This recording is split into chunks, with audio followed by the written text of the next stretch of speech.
Welcome everybody to another look at a 4K Steelbook edition, collector's edition, and this one is The Batman, which is currently my favourite film of this year, and has a really rather nice solid looking good box on it, and that's the rear. So this like I said came out this year, clocks in at 176 minutes long, which is easily the longest film from this year that I've seen so far. It's got 36 minutes longer than my next favourite film from this year, Everything Everywhere All at Once, which is 140 minutes long. And this had a budget of $200 million. So a lot of confidence behind this film to give it such a large budget. And that came to fruition really because it made $770.3 million at the box office. So resounding success. It's currently the third or second highest grossing film of the year so far. I think Top Gun will eventually beat it in that regard, but still a massive success and a massive critical success as well, because this has definitely had the best reviews of DC films as of late. And it's directed by Matt Reeves, who also did the really rather great Dawn of the Planet of the Apes and War for the Planet of the Apes, the two best out of that trilogy, as well as Cloverfield, which is a decent effort, but it's by no means my favourite from him. And this has a fantastic cast. You got Robert Patterson, Zoe Kravitz, Paul Dano, Jeffrey Wright, John Turturro, Peter Skarsgård, Andy Serkis, and Colin Farrell, all of who have been in good films or good to great films before. And it's about the Batman, who is in his second year of fighting crime. Batman uncovers corruption in Gotham City that connects to his own family while facing a serial killer known as the Riddler. Which is where you get the question mark for this, which also looks kind of like a moon or the searchlight that is used to, warn Batman of help. And I have to admit, despite my love of at least two of Matt Reeves' prior directorial efforts, I was a little bit tentative about this latest Batman effort, but it didn't take me long for me to be utterly captivated by this, in part thanks to its visual style, its plot, and the score by Michael Giacchino, which is absolutely wonderful. He's worked with Matt Reeves before. I'm pretty sure he did the previous, the two that he directed in of the Planet of the Apes films. But he's done plenty of other stuff. I think he did Rogue One, Star Wars, which was really great as well. And Robert Patterson also does a superb in the lead role while annihilating any preconceptions that I had about him. Which isn't to say that I haven't enjoyed him in films before, but he's rarely been the best cast member of the films he's been in, or has rarely been the best thing about the film that he's been in, whereas he definitely is in this. The rest of the cast is also great. It doesn't feel its length one bit. The 2 hours 50 minutes near enough. No, 2 hours.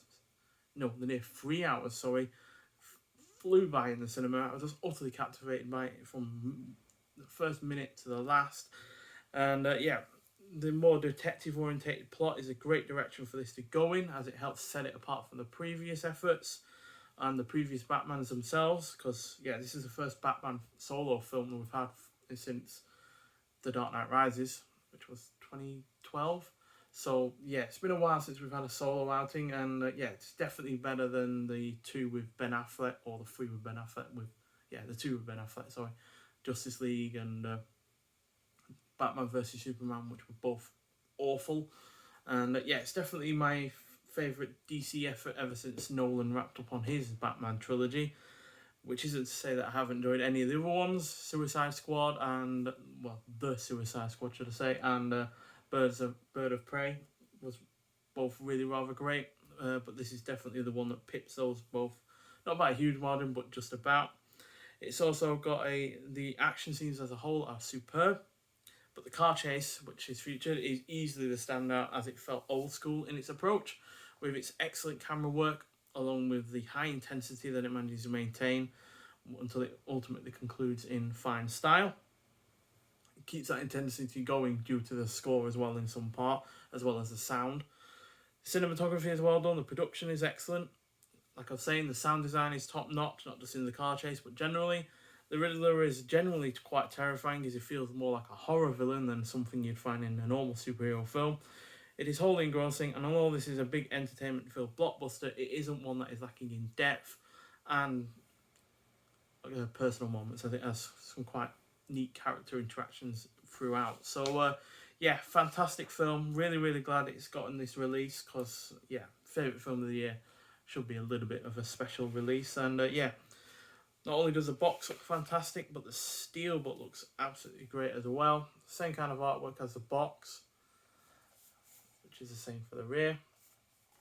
Yeah, do really, really like it. I love the black and the red, which just go really well together. And yeah, you've got 3 discs in this. You've got the 4K, you've got the Blu-ray, and then you've got the special features, which are on their own Blu-ray disc, which just shows how much of them there are. Or maybe it's just because the length of the film is so long that you can really fit in the special features on. But still, it's got plenty of them. It's got more than 2 hours of special bonus features, which I'll probably get through eventually. But yeah, I'm sure the 4K itself looks amazing because it did look amazing even in the cinema, even though it wasn't on an IMAX screen. So yeah, I'm sure the 4K will look brilliant.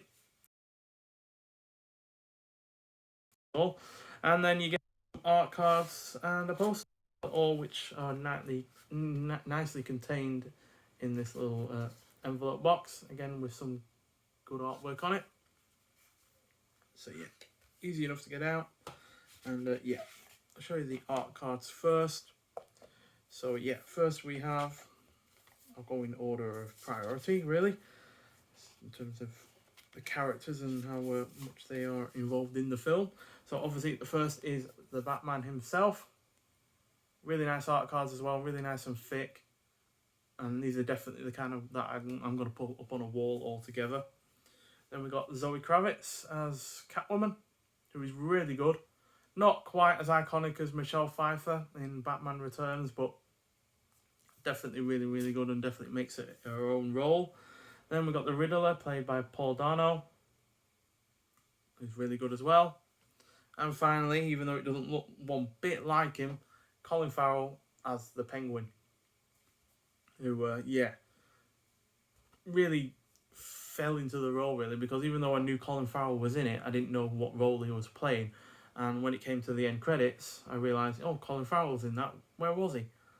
Obviously, he was here, under heavy amount of prosthetics and makeup and the like, and yeah, it doesn't really look like him at all. Obviously, I can see a little bit of it now that I know that it is Colin Farrell, but at the time, I didn't have a clue. And finally, we have a one-sided poster, so it's not double-sided or anything like that, but it is a really rather nice one. Again, really nice and thick. And yeah, ooh, there we go. So yeah, really nicely done with lies on the top. Then you got the Penguin in the middle. You got the Riddler there. And then you got Robert Patterson as Bruce Wayne, and then obviously him as Batman. Then Zoe Kravitz there as Catwoman, and then Jeffrey Wright. He plays Commissioner Gordon, which is nice to see that he's getting a role in another series now that he's no longer going to be in the Bond series. So yeah, really, really, really good poster that is, and I really like those art cards, which are really done to a high quality. Like I said, the box is solid as well, so it's not flimsy or anything, so that's nice to see. And yeah, the steelbook is great. You got 3 discs, and I'm guarantee the 4K will look brilliant, because even, like I said, even on the cinema, even screen, even though it wasn't in IMAX or anything, it looked amazing. So yeah, the 4K on my 4K TV will look great as well, no doubt about that. So yeah, great release. It was only £25, I think, which isn't that much for something that has art cards, a poster, the 4K, the Blu-ray, and all of those special features as well as the hard box itself. So yeah, great release, and I hope that my other favourite films from the year will also get this kind of treatment. Because like I said, Everything Everywhere All at Once is my second favourite of the year so far, and I really, really do hope that gets a release like this. I know The Northman is getting a similar release to this, which I hopefully will get my hands on, which is my third favourite release of the year. And the fourth favourite is The Bad Guys, which I doubt will get a release like this because it's an animated film, and animated films like that generally don't get a release like this. So I do hope, but I will nonetheless get that on Blu-ray or 4K when that comes out. And my fifth favourite was, I'm struggling to remember now. But yeah, still, it's been a really solid start to the year, even though we've only got 6 months left now. Now we're pretty much halfway through the year. But this year has really been rather good. There's not been a single film I've hated at the cinema so far, even though I've given a few 3 stars out of 5. But still, this is definitely my favourite of the year so far, and it's going to take a lot to beat it. But I hope that film does, because then that means we've got, 2 even more amazing films, if you get a film that beats your current favourite. But nonetheless, thanks for watching, and I'll see you in the next one. Bye.